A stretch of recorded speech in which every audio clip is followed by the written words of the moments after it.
हम बदलना चाहते हैं।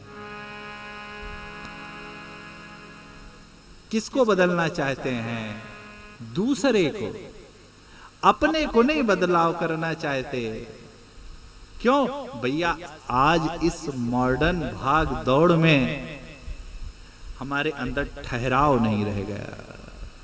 हम 2 मिनट तनिक ठहर करके अपने इस वर्तमान जीवन रथ का संचालन ठीक से हो रहा है कि नहीं हो रहा है, इसके बारे में विचार भी नहीं करते।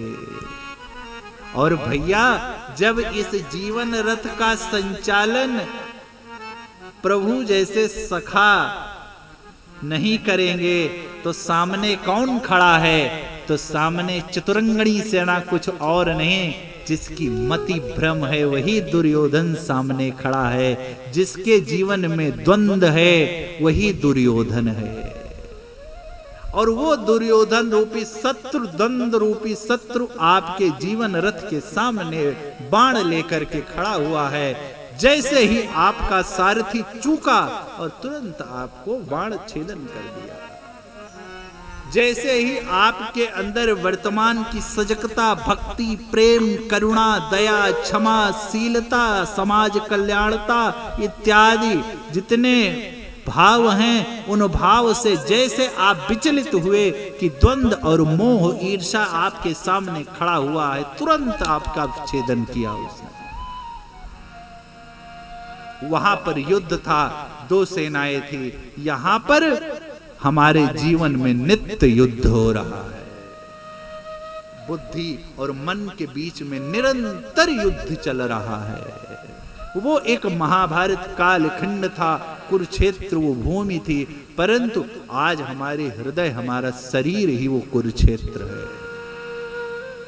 और ये मन ही हमारा द्वंद्व है, और ये इंद्रियां ही क्या हैं? ये इंद्रियां ही इनके घोड़े हैं। और इन इंद्रियों की संचालन जब सारथी कोई होगा जो इन 5 इंद्रियों को संभालेगा, और क्या संभालेगा? जब उसका संचालन कोई और नहीं, सर्व ज्ञाता, सर्व समर्थ भगवान करने लगेंगे। हमारी इंद्रिय रूपी रथ का संचालन जब भगवान स्वयं श्री कृष्ण सरीखे महापुरुष श्रेष्ठ करने लगेंगे, तो हमारी विजय से कोई हमको रोक नहीं सकता। इस जीवन रूपी विजय में हमको कोई रोक नहीं सकता। हम अजेय हो जाएंगे। हम पर कोई भी काम, क्रोध, मोह, मद, लोभ, माया, मत्सर कोई भी विजय प्राप्त करने वाली नहीं है। और ये जीवन रथ भैया कुछ और नहीं है, और ये जीवन कुछ और नहीं है। ये जीवन बस द्वंद्व में ही फंसा है। जिसके जीवन में द्वंद्व नहीं है वो परमात्मा के समीप है। जिसके जीवन में द्वंद्व है वो परमात्मा से दूर है। फिर चाहे उसके गुरु द्रोण साथी हो, चाहे कर्ण साथी हो, कितना भी मजबूत कोई उसका साथी क्यों ना हो, जब तक जीवन में दुर्योधन है, द्वंद्व है, वो कभी भी विजयी नहीं हो सकता। और जो चाहे अकेला ही हो, 5 पांडव थे, अच्छौड़ी सेना का नाश कर दिया। क्यों? क्योंकि रथ का संचालन विवेकी महापुरुष कर रहा था। जो अर्जुन को चिताते भी थे, डांटते भी थे, समझाते भी थे। और अरे आप देखेंगे पूरी गीता में कल बात आई थी, 11वें अध्याय में भगवान ने अपना विराट रूप दिखाया। तब तक अर्जुन को भी विराट रूप का दर्शन नहीं कराया था। और 18 अध्याय तक ही है, 11, 12, 13, 14, 15, 16, 17 और 18। आप देखेंगे तो 18, 9 मतलब मध्य के थोड़ा सा और आगे, जब भगवान देखते हैं कि ये तो एकदम इसके समझ में भूल गया है, तो जीवन में याद रखिएगा, ये 25 से 30 वर्ष के उम्र में 1-2 बार भगवान अनुभूति कराते हैं प्रकृति के नियम से हट करके। और जब उस समय आप नहीं समझते हैं तो भगवान के पास भी भैया, जैसे आपके पास बहुत काम है वैसे भगवान के पास भी बहुत काम है। उस समय कालखंड में यदि आप नहीं चेतते हैं तो फिर जय जय नारायण है। क्या जाति का आधार जन्म से होता है? जी हां, जाति का आधार जन्म से ही होता है। क्यों? गीता जी के चौथे अध्याय के 13वें श्लोक का है। आप चातुर्वर्णम मया सृष्टिम, जाति का निर्धारण जन्म से होता है। एक लाइन का उत्तर है। अब नीचे खोलते जाता हूं मैं। चातुर्वर्णम मया सृष्टिम गुण कर्म विभागशः, चातुर्वर्णम मया सृष्टिम गुण कर्म विभागशः, तस्य कर्तारमपि मां विद्यति कर्तारम वै यम, तस्य कर्तारमपि मां विद्यति कर्तारम वै यम।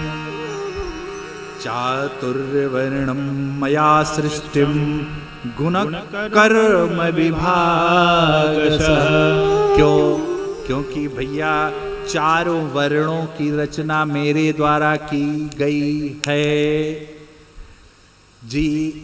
वर्ण जन्म से होता है, लेकिन उस जाति का संरक्षण कर्म से होता है, उस वर्ण का संरक्षण कर्म से होता है। क्यों?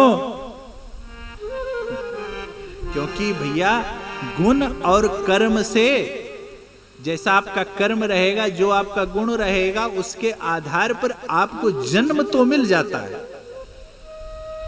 परंतु उस वर्ण का संरक्षण कैसे होता है, उस वर्ण की रक्षा कैसे होती है, तो उस वर्ण की रक्षा आपके कर्म से होती है। उसका प्रमाण आ रहा है 3 अध्याय के 27वें श्लोक में गीता जी के। क्यों? क्योंकि हम अपने वर्ण की रक्षा क्यों नहीं कर पाते? अहंकार विमूढ़ात्मा करता हमति मन्नते। क्यों भैया हम उस वर्ण की रक्षा क्यों नहीं कर पाते? कब? जब हमारे अंदर अहंकार आ जाता है।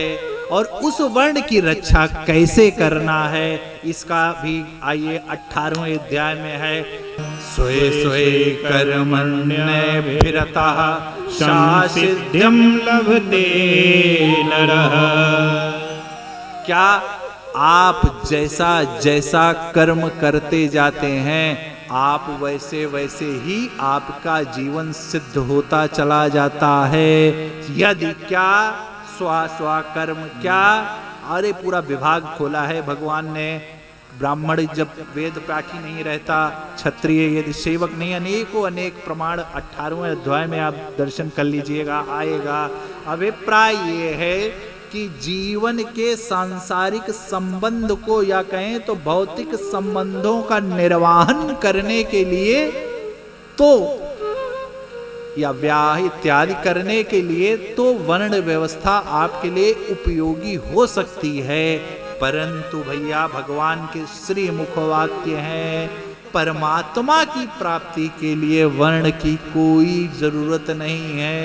परमात्मा स्वय स्वयं कर्मण्यभिरतः। आप जैसा जैसा कर्म करते रहते हैं भैया, वैसे ही परमात्मा को आप प्राप्त करते हैं। क्यों? क्योंकि परमात्मा प्राप्ति के लिए जाति नहीं, अपितु विवेक की आवश्यकता है। परमात्मा प्राप्ति के लिए जाति नहीं, अपितु विवेक की प्रधानता है। क्यों है? क्योंकि ईश्वर अंश जीवया विनाशी, ईश्वर अंश जीवया विनाशी, चेतन अमल सहज सुख राशि। और किस प्रकार रक्षा करते हैं भगवान?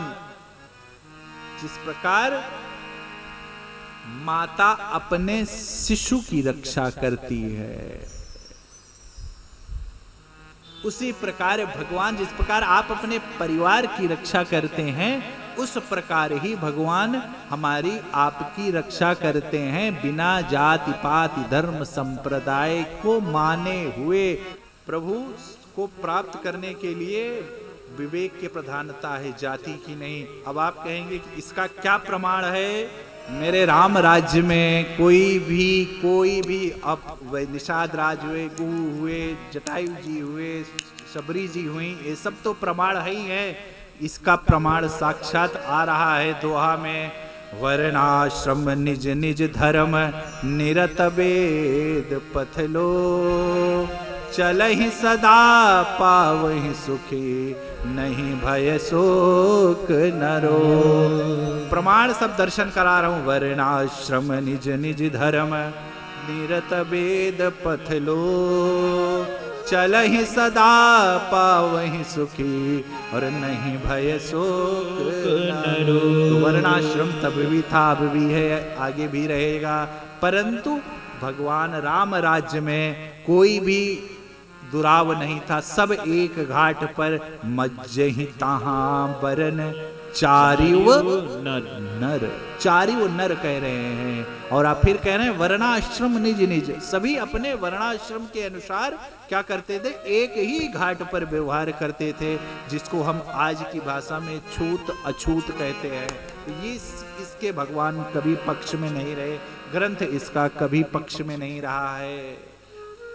जाति अलग है, छूत अछूत अलग है, दुराव भगवान दुराव नहीं।